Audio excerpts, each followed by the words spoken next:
Minha vida, meu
esperam que servos lhe sirvam solenes, que lavem os seus pés, que cansados estão, mas não há servo para aquela tarefa, e os olhos se cruzam procurando alguém. Esperam de todos, Jesus se levanta e põe-se a servi-los, tão humilde e sereno. O Rei dos Reis, prostrado servindo, dos homens gritando a impureza com amor. Eu vi o Deus do céu servindo. Eu vi Jesus os pés do traidor lavar. Eu vi seu olhar de amor dizendo: eu vim aqui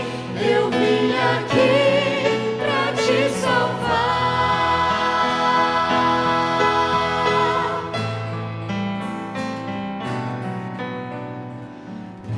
Mensagem aposta, servida a ceia, todos em volta, em silêncio estão, o vinho ter dado, o pão repartido, preparam o mestre para um momento de dor.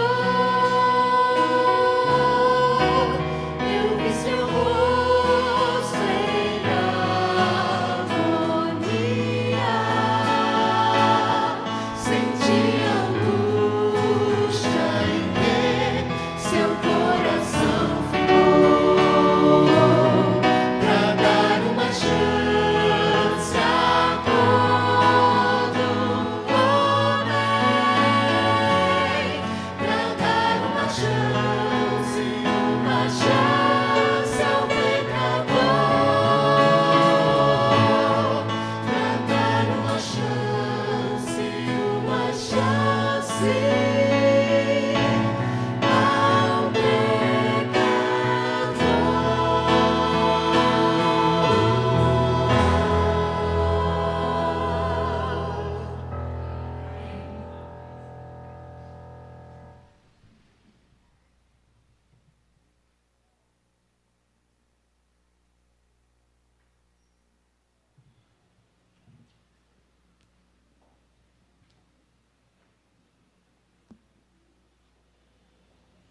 Feliz sábado, igreja. Tudo bom com vocês? Eu fiquei sabendo que a semana foi muito boa. Foi? Foi mesmo? Deus seja louvado. Mas Deus seja mais louvado ainda pela vida de vocês e pela presença de vocês aqui nessa manhã. E isso deixa a gente muito feliz. Mas eu estou especialmente feliz porque no ano passado a gente tentou bastante vir aqui, não foi, Wilson? A gente tentou bastante estar aqui junto no ano passado, não foi, Wilson? Foi um pouquinho culpa nossa também. Mas e hoje a gente conseguiu e a gente está muito feliz de estar aqui. E que nessa manhã essa felicidade se traduza nas nossas palavras, nos nossos louvores, nas nossas orações. E eu queria convidar a igreja para que vocês, assim assentados mesmo, a gente possa fazer uma oração.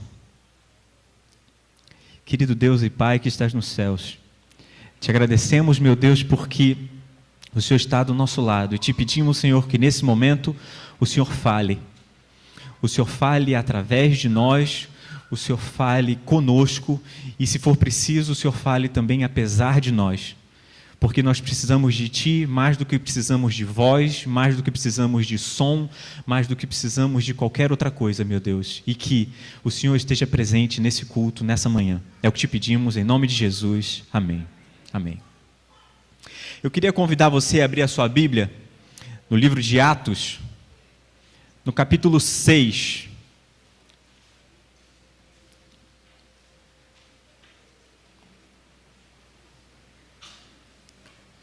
Livro de Atos, capítulo 6.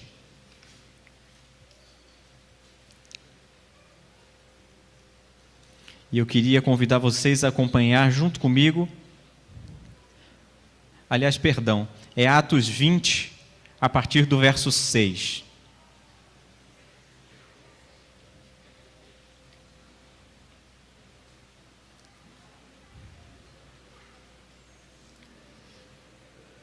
E depois dos dias dos pães asmos, navegamos de Filipos e, em 5 dias, fomos ter com eles em Troade, onde estivemos 7 dias. No primeiro dia da semana, ajuntando-se os discípulos para partir o pão, Paulo, que havia de partir no dia seguinte, falava com eles.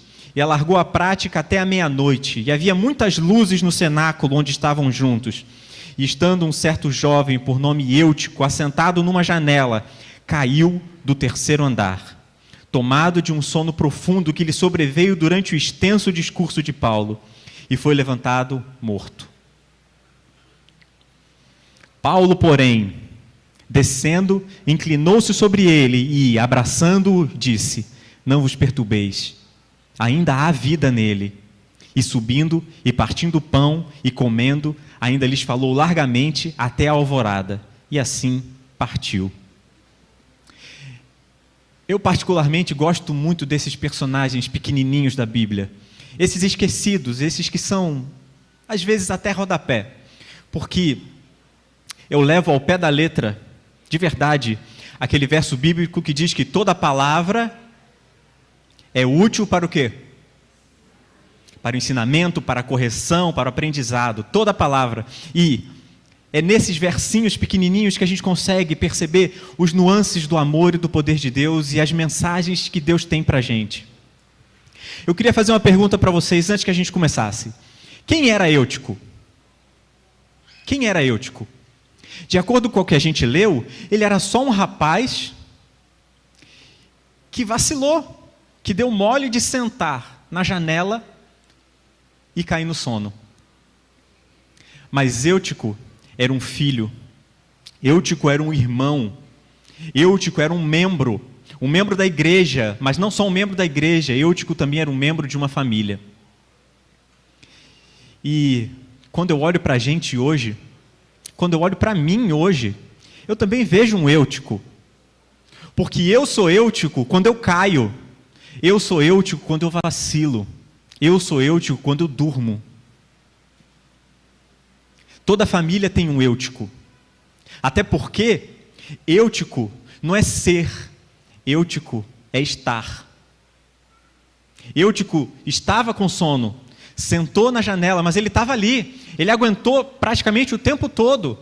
E à meia-noite, e vocês sabem que a meia-noite, para os judeus e para aquela época, era diferente da nossa meia-noite, porque a noite deles começava mais cedo que a nossa. Mas ainda assim, eles tinham acordado na alvorada, tinham feito os afazeres deles, porque era o primeiro dia da semana. Então as pessoas trabalharam, não é correto? Então ele tinha feito, todo mundo tinha feito todos os seus afazeres e ele tinha parado lá. Agora, quando você olha para você, você vê um Eutico também? Eutico não é um ser, Eutico é um estar. E a gente precisa ficar muito atento, porque quando a gente menos perceber, a gente cai. Eu queria começar falando um pouquinho sobre a arquitetura da época. Porque a gente pensa, Eutico caiu de uma janela, não foi? Mas será que Eutico precisava sentar numa janela? Não seria mais fácil ele sentar num cantinho? Existe uma diferença. Nós hoje temos a oportunidade de ter ar-condicionados, ventiladores, né? Eles não tinham nada disso. E as janelas deles eram como se fossem portas. Já tirou um pouquinho da culpa de Eutico, né? Só um pouquinho, mas tem mais. A janela era como se fosse uma porta. Ela ia do teto até o chão, para facilitar a entrada de ar. E esse terceiro andar, esse cenáculo que eles chamavam, para que vocês entendam bem o que era um cenáculo, alguém já fez alguma brincadeira numa laje? Um churrasco, uma festinha de criança, né? O cenáculo era a laje deles, né? Então, era lá no alto. Às vezes o cenáculo não tinha nem cobertura. Então era aberto e as pessoas ficavam lá em cima. Era o terceiro andar, lá no alto. Eu estava até brincando com a minha esposa, porque há um tempo atrás a gente teve a oportunidade de ir numa igreja, a igreja de Paula Ramos, que está sendo fundada agora, a partir do final do ano passado, que funciona num terraço. É uma igreja como era antigamente, num cenáculo. E agora que a gente entende como é um cenáculo, a gente precisa entender uma outra coisa. Acompanha comigo aí na sua Bíblia, no capítulo 20, verso 8. Havia muitas luzes no cenáculo onde estavam juntos. Hoje a gente tem a luz elétrica, né? A gente aperta o interruptor e ela acende. Na época, vocês lembram do desenho, do filme do Aladim? Que tinha aquela lâmpada pontuda e que ficava pegando fogo na pontinha? Aquela lâmpada soltava fumaça. Quanto mais luz, mais o quê? Mais fumaça.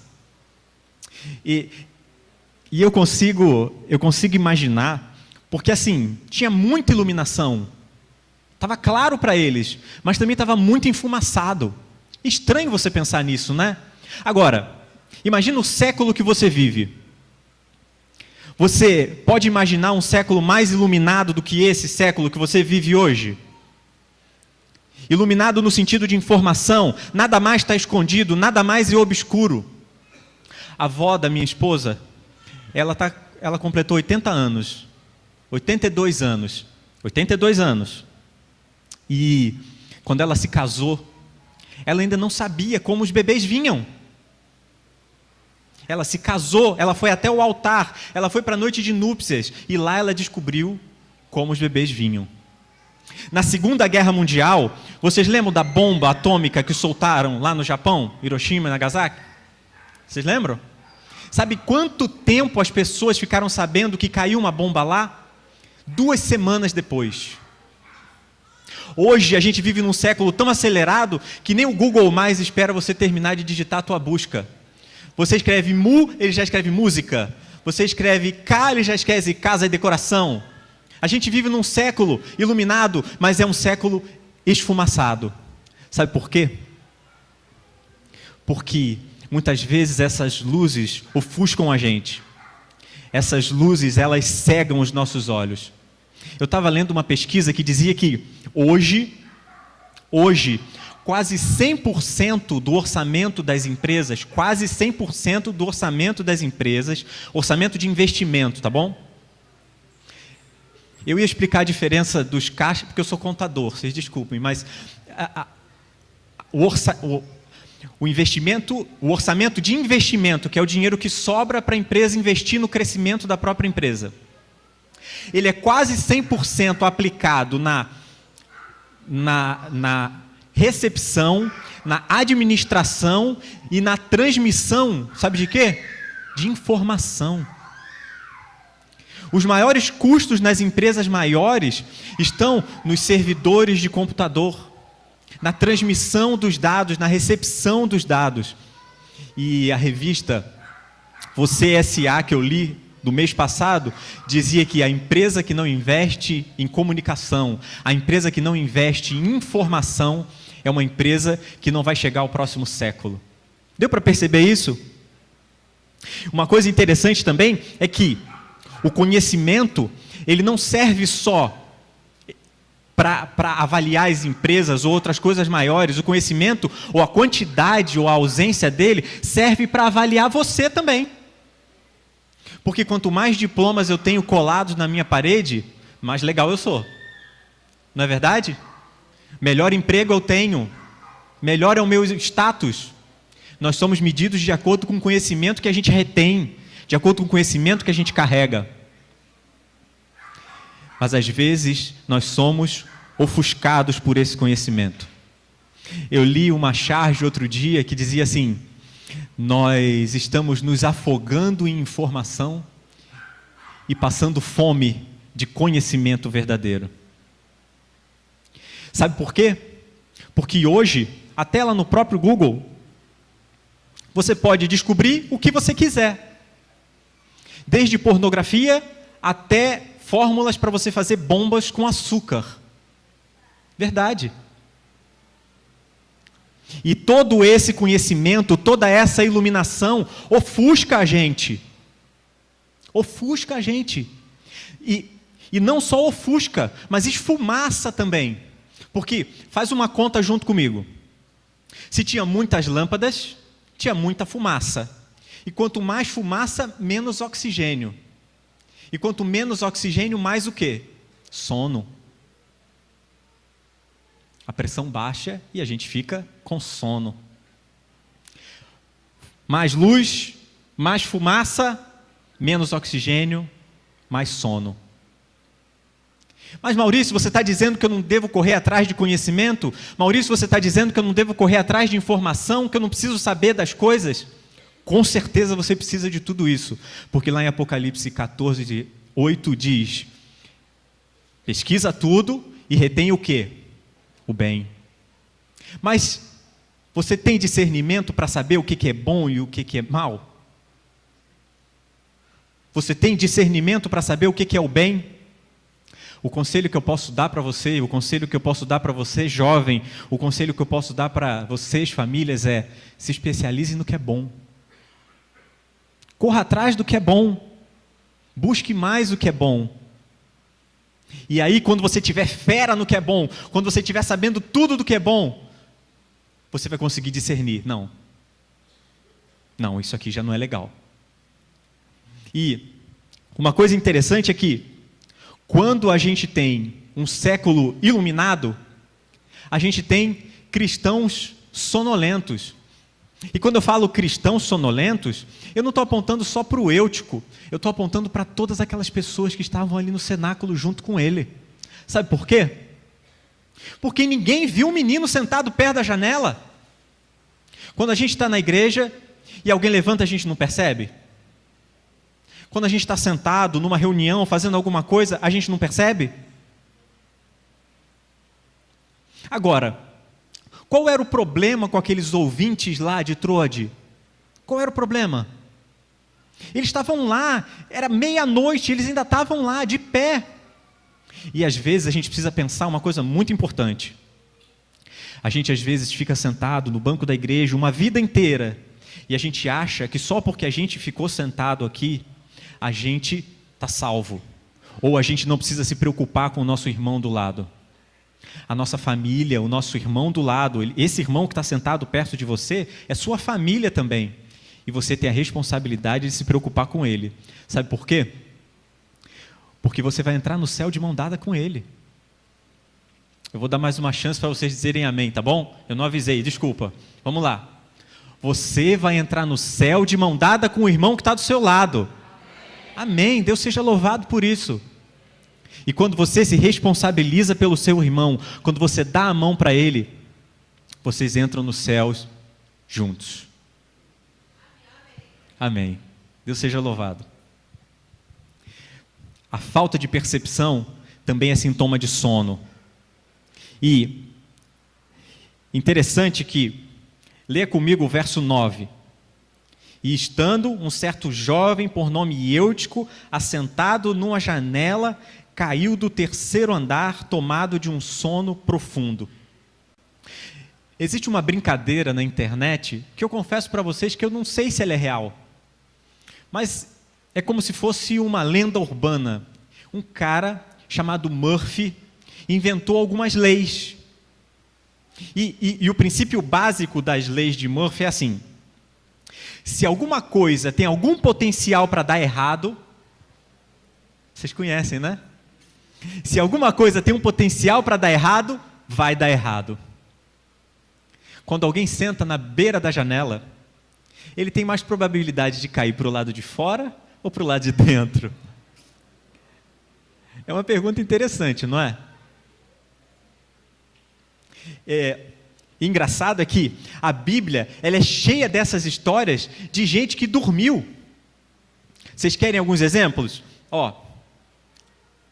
Sansão foi um exemplo. Ele dormiu, o que aconteceu com ele? Perdeu os cabelos, perdeu tudo, não foi? Existe um moço chamado Isbosete. Esse é difícil. Vocês sabem quem foi Isbosete? A Miriam Pita é muito fera, né? Obrigado, Miriam. Ele era filho de Jonatas e ele dormiu e ele foi morto enquanto ele dormia por algumas pessoas que queriam agradar Davi. Davi aqui, parabéns. Davi ficou bravo com essas pessoas, mas ele dormiu. Outros exemplos, teve a Sunamita lá de Cantares de Salomão, que pegou no sono e se perdeu do seu amor. E também existe as virgens, né? A gente não pode esquecer das 5 virgens que pegaram no sono. Mas, para pensar, qual a diferença? Porque as virgens que seguiram com o noivo, elas também dormiram, não dormiram? Qual a diferença das que não seguiram com o noivo para aquelas que seguiram com o noivo? Qual a diferença? A quantidade de azeite que elas tinham com elas. Então, meu irmão, eu aprendo uma coisa muito importante. Dormir pode acontecer. Eu não vou dizer que é normal. Pode ser normal porque a gente vive num mundo pecaminoso, mas a gente precisa estar preparado porque pode acontecer com você, pode acontecer comigo. Aliás, já pode ter acontecido até comigo. Mas a gente precisa estar cheio do Espírito de Deus, ser cheio do azeite de Deus, para que esse azeite faça a diferença quando a gente fraquejar. E quando a gente fraquejar, Deus vai estar lá para estender a mão para a gente, desde que a gente venha buscando Deus todos os dias. A gente precisa tomar muito cuidado, porque a acomodação, a distração, leva a gente à mornidão. E a mornidão leva a gente à separação de Deus. E é essa separação de Deus que a gente precisa lutar contra, sempre. Porque essa separação de Deus não vai fazer só a gente cair da janela, vai fazer a gente cair da nossa família, da nossa casa, da nossa igreja, vai fazer a gente cair de tudo. Não importa o tamanho da separação, tá? Você pode pensar, eu estou separado só um pouquinho, eu faço as minhas coisas durante a semana, eu faço o que eu quiser durante a semana, mas aí no sábado eu estou lá na igreja, feliz, na sexta-feira à noite eu dou uma corrida no estudo da lição, e aí eu estou lá no sábado. E o que eu faço durante a semana é só um pouquinho. Não importa o tamanho da separação. Ela pode ser pequenininha, ela pode ser grande, mas toda separação é distração, é mornidão, é afastamento de Deus. E como a Fabi, a minha linda esposa que está sentada ali, disse hoje mais cedo, você se afastar de Deus é você se afastar da vida. Eu quero acompanhar com vocês ainda no verso 9, falar sobre a queda. Porque hoje ninguém está livre de cair. Isso é uma verdade? Você concorda com isso? Eu concordo com isso. Ninguém aqui está livre de cair. Todos nós somos passíveis de erro, passíveis de pecado. E, às vezes, a gente entra num lugar em que tanta gente olha para a gente, tantas normas, tantos preceitos, tantas coisas para a gente fazer e aprender e seguir e guardar, e a gente se sente sufocado. Por que vocês acham que Eutico foi sentar lá na beirada da janela? Ele estava se sentindo sufocado, ele estava se sentindo apertado. E eu acho que ele queria liberdade. Muito cuidado quando a gente quer liberdade do que Deus planejou para a gente. Sempre que a gente fala de liberdade, a gente pensa naquelas propagandas de cigarro, né? Vocês, a maioria aqui não tem idade ainda para ter assistido propaganda de cigarro, né? Vocês não têm, né? Mas na minha época, quando eu era mais jovem, existiam aquelas propagandas de cigarro e era sempre um cavalo correndo, né, na pradaria, livre, uma música bonita e tal, seja livre, fume. Estranho isso, né? Mas a gente quer ser livre, e a gente quer ser tanto livre que as pessoas iam lá e fumavam cigarro, né? Achando que iam conseguir essa liberdade. E a gente quer ser livre desde que a gente nasce e a gente briga com a mão do nosso pai, mesmo quando a gente não sabe andar ainda e a gente briga com a mão do nosso pai querendo andar sozinho. E a gente quer ser livre das normas, a gente quer ser livre dos princípios também. Vocês conhecem a história do rei Henrique VIII? Henrique VIII, ele foi o criador, o idealizador da igreja anglicana. Henrique VIII, ele estava muito insatisfeito com a esposa dele. Só que a igreja católica não permitia e até hoje não permite o divórcio. E aí ele falou assim, para o Papa na época, o que eu preciso fazer para me divorciar? E aí o Papa disse, você precisa abandonar a igreja ou criar uma para você. E foi exatamente o que ele fez. Ele fez uma nova igreja em que permitisse o divórcio. E ele se divorciou um monte de vezes. Um monte de vezes. E a gente hoje vive uma coisa parecida. E eu costumo brincar dizendo que a gente procura uma igreja fast food. Sabe? Uma igreja fast food em que você diga, não, eu não como carne, capricha no queijo. Não, não quero cebola, mas bota tomate. Não, eu preciso trabalhar no sábado, então eu quero uma igreja que não me obrigue a guardar o sábado. Não, eu não concordo muito com os princípios de saúde, então eu vou para aquela igreja ali em que eu posso comer o que eu quiser. A gente vive hoje um cristianismo fast food, gente. E a gente não percebe isso. Quando a gente perceber que a gente está vivendo um cristianismo de custo-benefício, o que ele me dá e o que eu dou para ele, né, de uma troca, já vai ser tarde demais, a gente vai estar caindo da janela. A gente precisa perceber que o que Deus criou para a gente, as normas que Deus criou para a gente, os preceitos que Deus colocou na nossa vida, são para que a gente seja realmente livre. E todas as outras coisas que a gente escolhe são as coisas que prendem a gente, que atrapalham a gente, que afastam a gente de Deus, que afastam a gente da vida. E Deus é um Deus de liberdade, não é verdade? Deus não é um Deus de liberdade, gente? Deus é um Deus de liberdade. E se você não aceita o que Ele planejou para você, Ele fica triste. Ele fica muito chateado. Ele chora, eu acho. Mas Ele deixa você ir. Mas o mais legal é que Ele mantém os braços abertos para você quando você decidir voltar. Olha que legal. Mais uma chance para vocês, tá? Ele mantém os braços abertos para você quando você decidir voltar. Deus seja louvado por isso. E olha que legal. O verso 10. Paulo, porém, descendo, inclinou-se sobre ele e abraçando-o, disse, olha que legal. Paulo deu um abraço nele. Paulo não podia ter olhado lá de cima, chegado na beira da varandinha, olhado lá para baixo e digo, aí Eutico. Ele não podia ter feito isso? Podia. Você acha que Deus não tinha poder para fazer isso? Jesus curou o servo do centurião e falou, volta lá para sua casa que já está resolvido o problema. Não foi assim? Paulo não podia fazer isso, mas Paulo escolheu descer e abraçar ele. Os cariocas, eles são muito legais no que diz respeito ao abraço. Nós somos muito legais, assim, porque nós abraçamos mais. E o abraço extrapolou a amizade, extrapolou o relacionamento. A gente agora abraça as coisas. Tipo, a Lagoa Rodrigo de Freitas está com um problema. Vamos lá dar um abraço nela. O Hospital Pedro Ernesto, foi há pouco tempo. O Hospital Pedro Ernesto precisa de reforma. Vamos lá dar um abraço no Hospital Pedro Ernesto. E a gente muitas vezes esquece a importância que tem o abraço. Fábio, vem cá. Me ajuda aqui. Vocês conhecem os tipos de abraço? Conhecem? Tem o abraço de homem, macho, que é assim, ó. Né? Tem o abraço de... Eu que inventei isso, gente, tá? É da minha cabeça.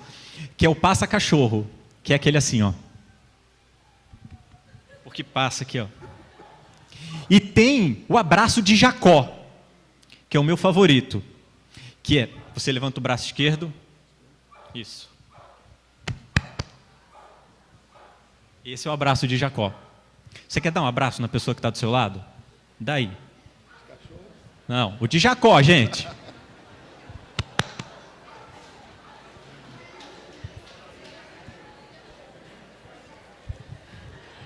Paulo, ele estava falando, ele estava pregando, ele estava fazendo o discurso dele que vinha desde de tarde, e ele parou de falar para dar um abraço. Vocês não acham justo que eu pare também para vocês darem um abraço? Vocês não acham justo? Paulo, ele estava falando o dia inteiro e ele parou para dar um abraço. Existe coisa melhor do que um abraço? Agora que nós abraçamos, agora que a gente sabe a importância do abraço, eu queria conversar sobre o poder do abraço. Eutico não caiu de um degrau, ele caiu do 3º andar. E ele estava dormindo, então ele não se protegeu, ele não se virou, ele não foi para um lado para o outro. Ele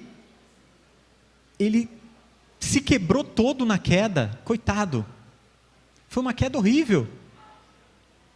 E o abraço de Paulo trouxe os músculos de volta. O abraço de Paulo consertou os ossos. O abraço de Paulo, eu acho que até limpou o sangue. O abraço de Paulo trouxe ele, Eutico, que estava morto, de volta à vida. O abraço de Paulo pegou um rapaz quebrado e fez ele inteiro de novo. Percebeu a importância desse abraço que você acabou de dar? Percebeu? O abraço tem poder. E é por isso que Ellen White diz: permanece com os braços abertos para o idólatra, o adúltero e o apóstata. Olha só isso. E eu consigo perceber algumas coisas nessa frase dela. Logo de começo, ela diz permanece, ela não diz abra, não é? É porque se algum dia você fechou, tem algum problema. Não abra seus braços para o afastado, para o adúltero, para o apóstata. Não abra seus braços, mantenha eles abertos. Sempre abertos, porque o teu abraço pode trazer mortos de volta à vida. O teu abraço, não é o abraço de Paulo não, é o teu abraço. O teu abraço pode trazer mortos de volta à vida. O teu abraço pode fazer ossos quebrados inteiros de novo. O teu abraço pode fazer cristãos quebrados inteiros de novo. Percebeu a importância que tem o seu abraço? O meu abraço aqui com o Fábio foi bem legal, mas ele foi só um abraço. Mas quando o teu abraço é somado com o poder do Espírito Santo, ele é fulminante, ele é imparável. Ninguém consegue segurar você de braços abertos. E eu acredito que se nós abríssemos os braços mais, Deus voltaria mais rápido. Eu queria fazer um voto com vocês. Um voto, eu também. Que nós mantivéssemos os braços abertos. Mas não só os braços abertos para aquele irmãozinho que a gente não conhece. Que a gente mantenha os braços abertos para nossa esposa, com quem a gente tem aquele problema. O nosso marido, que não fala com a gente há uma semana. Manter os braços abertos não é simplesmente um gesto de abraçar.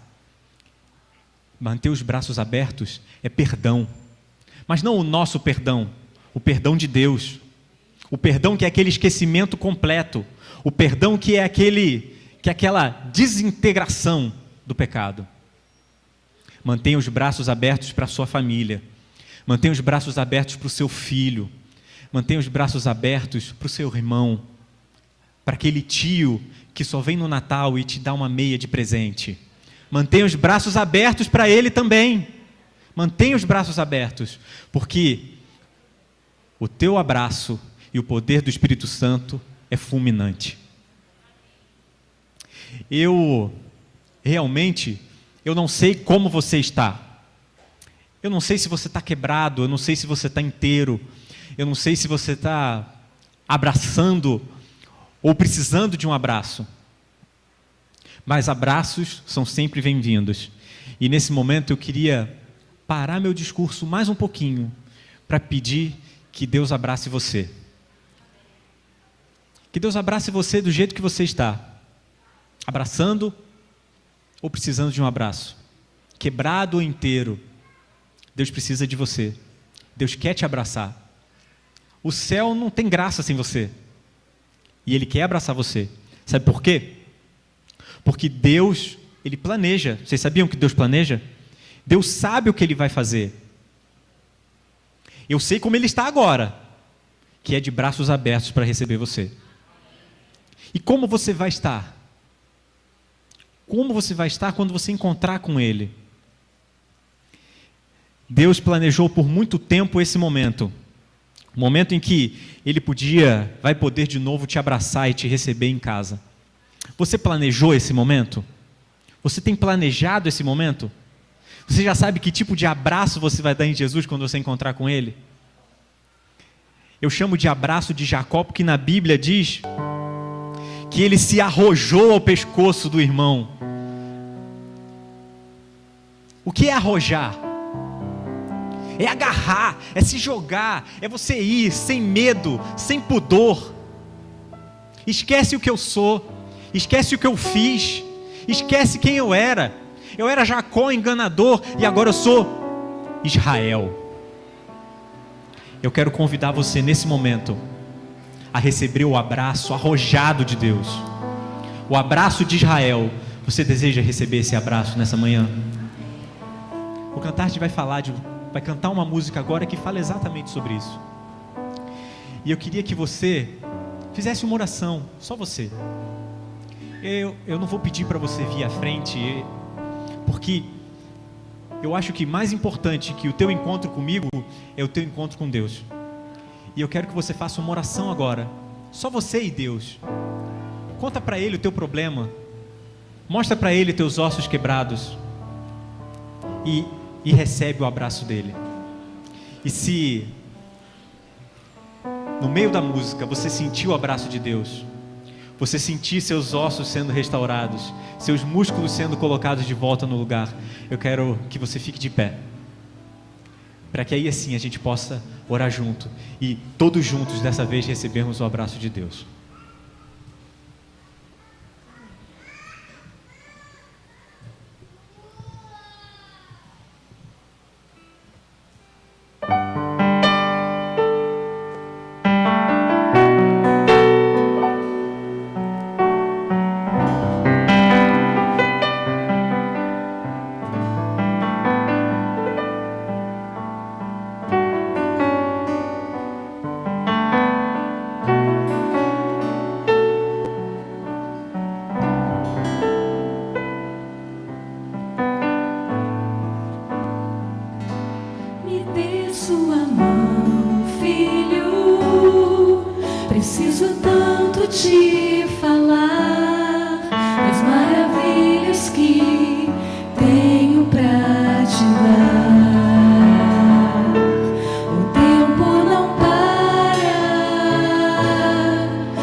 Cristo voltar, levará seus filhos para um novo lar que preparou com suas mãos.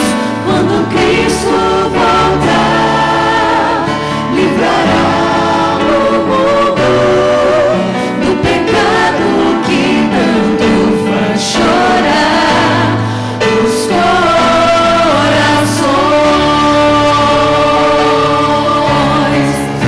O que no mundo pode ser esperado, não há nada mais que traga paz. O mundo está cheio de dor e ilusões. Cristo oferece a chance de mudar a nossa história pra melhor. Nossa esperança está naquele que em breve vai voltar. Quando Cristo voltar, levará seus filhos para um novo lar que preparou com suas mãos. Quando Cristo voltar, livrará o mundo do pecado que tanto faz chorar os corações. Cristo vai voltar, a porta ainda aberta está. Então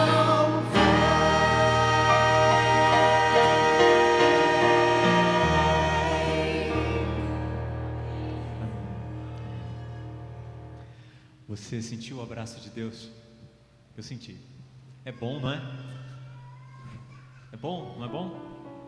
É muito bom. Dá uma sensação de completude, não é? É para isso que eu nasci. É para isso que eu fui feito. Uma sensação de propósito, não é verdade? Deus tem um propósito para você. A gente sabe que Ele vai voltar. Você sabe que Ele vai voltar. Você sabe o que Ele vai fazer quando Ele voltar. Mas o que você vai fazer até que Ele volte? Está vendo o seu irmão do seu lado? Esse irmão que você abraçou. Segura a mão dele. Segura. Não tem importância se você não consegue dar a mão para todo mundo. Se concentra em um e dá a mão para ele. Mas dá a mão mesmo, tá? Tá ficando roxinho aqui. Mas dá a mão de verdade. Pode apertar. Segura firme. Tá sentindo o seu irmão do seu lado? Ele não é simplesmente seu irmão. Ele é sua responsabilidade. Olha para ele. Olha para ele. Fala para ele assim, olha, você vai para o céu comigo. Nem que eu tenha que te arrastar.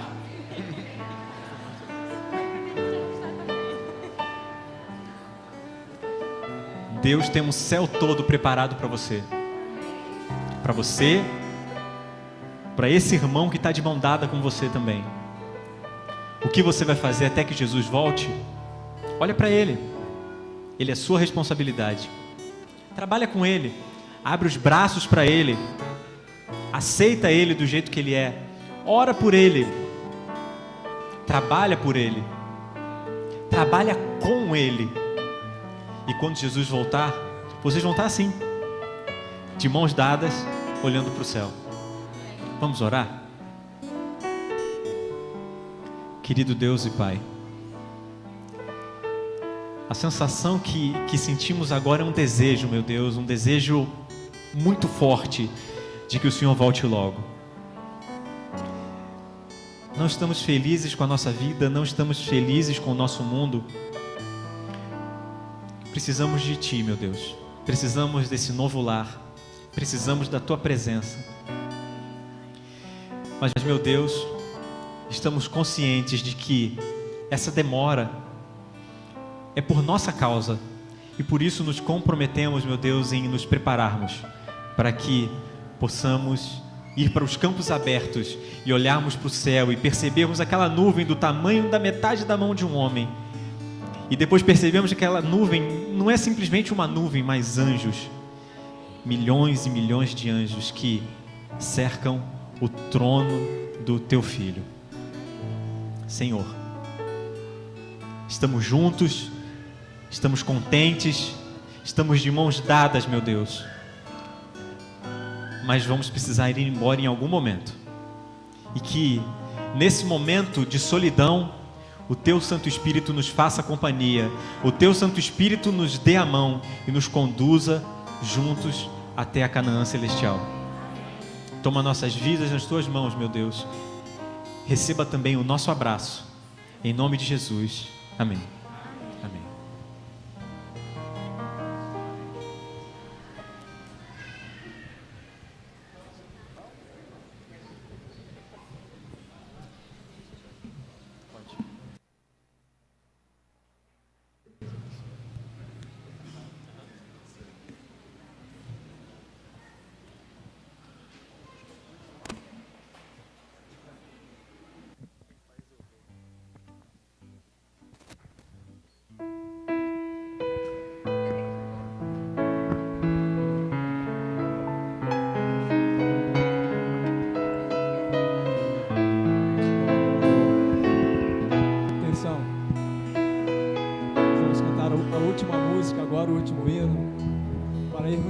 Para casa, depois de um abençoado culto, amém? Não esqueçam de pegar a listinha aí que a nossa festa continua hoje à tarde, amanhã e no próximo sábado, amém? Todos estão convidados. Em paz eu vou.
Achei abrigo.